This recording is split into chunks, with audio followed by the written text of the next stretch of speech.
آپ دیکھ رہے ہیں نیا پاکستان. اس وقت میں ڈی چوک پر موجود ہوں. یہاں ابھی پھر دوبارہ سے شیلنگ شروع ہو گئی ہے. یہاں میرے ساتھ فیض الحسن چوہان صاحب موجود ہیں, ان سے بات کرتے ہیں. سر, راولپنڈی میں پورا دن آپ نے شیلنگ فیس کی ہے, دوبارہ پھر شیلنگ کا سلسلہ شروع ہو گیا, کیا کہنا چاہیں گے؟ ہم پچھلے 8 گھنٹوں سے پہلے مری روڈ پہ شمس آباد پہ ان کی غنڈہ گردی اور بدماشی کا سامنا کرتے رہے ہیں, پھر فیض آباد اور زیرو پوائنٹ پہ کیا ہے. اب ہم یہاں پر آ گئے ہیں ڈی چوک میں اپنے قائد عمران خان کا استقبال کرنے کے لیے, اور انشاءاللہ پوری دنیا دیکھے گی کہ ان کی ہر قسم کے ظلم اور جبر اور استبداد کے باوجود آج لاکھوں لوگ اسلام آباد کی گلیوں سڑکوں میں موجود ہیں. اور جیسے وقت گزرتا جائے گا آپ دیکھیے گا کہ یہاں پر تعداد کتنی بڑھے گی, باوجود اس کے کہ گولیاں سیدھی ماری گئی ہیں, شیل سیدھے مارے گئے ہیں, ہر قسم کی غنڈہ گردی ہوئی ہے. اچھا سر, مجھے یہ بتا دیں کہ آپ کی حکومتوں میں بھی دھرنے ہوئے تھے, تب نہیں تھی شیلنگ ہوئی؟ کسی قسم کی کوئی ان کے دھرنوں میں کوئی غنڈہ گردی, کوئی بدماشی ہم نے نہیں کی. ہم نے جناب کسی قسم کی گولیاں نہیں چلائیں, ہم نے کسی قسم کی جناب شیلنگ نہیں کی, کوئی گرفتاری نہیں کی. لیکن یہ ایک فوجی آمر کی شیطانی اولاد ہے, انہوں نے اپنا آپ دکھا دیا. دیکھیں جی, یہاں سے یہاں جوانوں کا جذبہ ہے, دوبارہ شیلنگ سٹارٹ ہے, لیکن لوگوں کا جذبہ بہت زیادہ ہے. میں آپ کو دکھاؤں گا یہ لوگ کیا کہتے ہیں. میں راولپنڈی سے. سر, راولپنڈی سے آپ یہاں ڈی چوک پر پہنچ گئے ہیں. راولپنڈی والوں پہ تو بہت تشدد ہوا ہے, بہت شیلنگ ہوئی ہے, کیا آپ کا جذبہ کم نہیں ہوا؟ نہیں, جذبہ کم نہیں ہوا. میں پہلے تو یہ کہہ دوں کہ نیا پاکستان جو آپ کا چینل ہے, میں آپ کو مبارکباد دیتا ہوں کہ آپ نے آج اس برستی ہوئی شیلنگ کے اندر, اس جہاں پر ہم کھڑے بھی نہیں ہو سکتے, آپ نے پروگرام کر رہے ہیں. تو یہ بھی میں سمجھتا ہوں کہ پاکستان کی نظریاتی قربانی ہے جو آپ دے رہے ہیں, آپ کو بہت مبارک ہو. بات یہ ہے کہ نظریہ کم قربانی جو ہے, جذبہ جو ہے وہ کم نہیں, وہ بڑھا ہے. وہ اس لیے بڑھا ہوا ہے کہ میں سوچتا ہوں کہ یہ جو تحریک عمران خان نے شروع کی ہے اور پاکستانی عوام نے شروع کی ہے, اسی طرح کی ایک تحریک 1947 کے اندر ہمارے قائد اعظم نے شروع کی تھی, اور اس کے لیے جو اس وقت کے ہندوستان کے مسلمان تھے انہوں نے لاکھوں جانوں کی قربانی دی, کاروبار کی قربانی دی, عزتوں کی قربانی دی, رشتہ داروں کی قربانی دی, گھر جائیداد کی قربانی دی, تو پھر جا کر کہیں پاکستان حاصل کیا. مگر 75 سال سے پاکستان کے اوپر جو حکمران تھے انہوں نے پاکستان کو نوچا, پاکستان کو لوٹا, پاکستان کا انہوں نے کیا حال کر دیا. مگر خدا کر کے آج پاکستان کو ایک ایسا لیڈر ملا ہے کہ جس کا خواب پاکستانی عوام 75 سال سے دیکھ رہے تھے. آج میں یہ سمجھتا ہوں کہ 1947 میں قائد اعظم چلا گیا, مگر 2022 میں قائد اعظم عمران خان کی شکل میں دوبارہ پاکستان میں آیا ہے. اور آج میں اس بات کی مذمت کرتا ہوں کہ پنجاب پولیس نے علامہ اقبال کی بہو جسٹس ناصرہ جاوید کے گھر میں ریڈ کی اور اس کو کہا, رات 2 بجے جسٹس ناصرہ اقبال کو کہا کہ تمہارے گھر میں اسلحہ موجود ہے, ہم تلاشی لینے آئے ہیں, اور ان سے بدتمیزی کی. آج میں پاکستانی عوام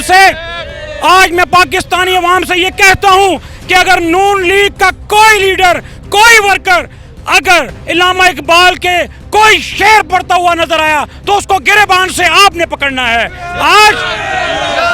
آج یہ جو تحریک عمران خان نے شروع کی ہے یہ پاکستان کی بقا کی تحریک ہے, یہ پاکستان کی سالمیت کی تحریک ہے, یہ امپورٹڈ حکومت کے خلاف ایک تحریک ہے, یہ امریکہ کی سازش کے ذریعے بنی ہوئی حکومت ہے. اور مہنگائی کا جو طوفان 1.5 مہینے کے اندر اس حکومت نے بنایا ہے, میں پاکستانیوں سے کہتا ہوں کہ پاکستانیوں نکلو, آپ جہاں کہیں بھی ہیں, اگر آپ کراچی میں ہیں, سکھر میں ہیں, سندھ میں ہیں, جہاں کہیں بھی ہیں, اپنی اپنی گلیوں میں, محلوں میں, چوکوں میں, چوراہوں میں, قصبوں میں, شہروں میں بیٹھ جاؤ, دھرنے دو. اور جو اسلام آباد کے نزدیک ہیں, آؤ, آپ کا لیڈر عمران خان ڈی چوک پہنچ رہا ہے.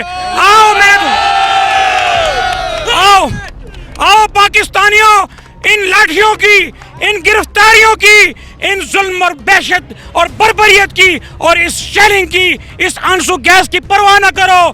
اب 1947 کے اندر یاد رکھنا, پاکستان بنانے کے لیے لوگوں نے اپنی جانوں کی قربانی دی.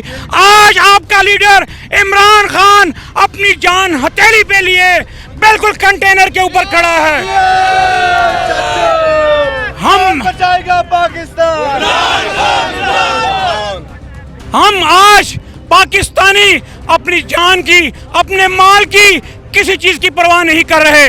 آج ہم نے پاکستان کو بچانا ہے. آج ہم نے پاکستان کی خاطر نکلنا ہے. نوجوانوں، پاکستانیوں، پاکستان کے مزدوروں، پاکستان کے کسانوں، دہقانوں، تجارت پیشہ اور غریب، ریڑھی والا، امیر، وکیل، جو بھی ہے، میڈیا اینکر، نکلو پاکستان کو بچانے کے لیے. بہت شکریہ. مظفر آباد سے آپ یہاں پہنچ گئے ہیں، کیا جوش ہے، کیا جذبہ ہے آپ کا؟ ہمارا جوش جذبہ یہی ہے کہ ہم نے عمران خان کے ساتھ سچے سپاہی ہیں. عمران خان کے ساتھ سے کھڑے رہیں گے اور عمران خان صاحب کا ساتھ دیں گے. تو میں راجہ منصور صاحب کے قافلے سے آیا ہوں، آزاد کشمیر سے. تو ہمارے راستے میں بڑی رکاوٹیں آئی ہیں، تو ہم نے بڑی مشکل سے یہ راستہ عبور کیا اور یہاں پہ پہنچے. تو انشاءاللہ تعالی ہم عمران خان کا ساتھ آخری دم تک دیتے رہیں گے اور ان کے ساتھ چلتے رہیں گے. شکریہ. جی السلام علیکم. وعلیکم السلام سر میں آپ نے تو پوری حفاظتی تدابیر کی ہوئی ہیں، کہاں سے؟ 2014 میں سر پہلے تو اعوذ باللہ من الشیطان الرجیم بسم اللہ الرحمن الرحیم میں ٹیکسلا واکنڈ سے آیا ہوں. 2014 میں انہوں نے یہی عوام کے ساتھ حال کیا ہے. ابھی 2022 آ گئے، ان لوگوں نے شعور یہی سیکھا ہے کہ عوام اپنے عوام کو شل مارنا، یہ کام کرنا، اور انہوں نے چور حکومت کو اور کچھ بھی نہیں چاہیے، غلامی کی زندگی چاہیے. میں خود امیدوار بھی ہوں، کونسلر ہوں. میں سرور خان صدیق خان کا آدمی ہوں اور ہمارے مرگلہ میں کنٹینر لگائے ہیں. ہم کنٹینر سے ہٹ کے پہاڑوں کے راستے پہ آئے ہیں، پیدل آئے ہیں. اور کیوں آئے ہیں؟ اس لیے آئے ہیں کہ ہمیں امریکہ کی غلامی نہیں چاہیے. اس لیے نہیں چاہیے کہ ہمارے ملک میں قائد اعظم نے ایک آزاد ملک بنایا تھا اور ہم آزاد ملک کے آدمی ہیں. ہمیں غلامی کی زندگی نہیں چاہیے. اور انہوں نے یہ جو سیاست کی ہے، میں تمام بندوں کو کہتا ہوں، ابھی تو ان کو پتہ چل گیا ہے کہ عوام کیا چاہتی ہے، ہر آدمی کو. مگر میں یہ کہتا ہوں، فوج کو بھی یہی بدنام کرتے ہیں. فوج کو بھی ہر ٹائم انہوں نے چھرے کچھ ہوئے ہیں. ٹھیک ہے، ہمارا امن اتحاد ہے، ہم خان کے اوپر لبیک ہیں، ہماری جان بھی حاضر ہے. اور ہم یہ کہتے ہیں کہ ان کی سیاست ویل ہے. کیوں ویل ہے؟ اس لیے کہ ان کے 2014 میں یہی حال کیا ہے. ان کو غیرت نہیں ہے، یہ تعلیم ہے ان کے پاس تعلیم ہے ہی نہیں ہے. کون کہتا ہے؟ ان کو نہ تقریر کرنی آتی ہے. دیکھو یہ تقریر کرنے کا لہجہ ہے. عمران خان نے ایک لفظ کہا ہے، کتنے لوگوں نے انگلی اٹھائی ہیں. اور انہوں نے خود 2 تقریر کہتی ہے، کبھی کہتی ہے نیازی، کبھی کہتی ہے کیا. میری ٹی وی پہ لائیو چلاؤ. السلام علیکم جی. جی کہاں سے آئے جی ہیں؟ ایک میں جنگ سے آیا ہوں، ضلع جنگ سے. میں صاحبزادہ محبوب سلطان صاحب کی قیادت میں ہماری بہت بڑی ریلی اسلام آباد میں آئی ہے اور ہمارے ساتھ یہ امپورٹڈ حکومت نے بہت سخت زیادتی کی ہے.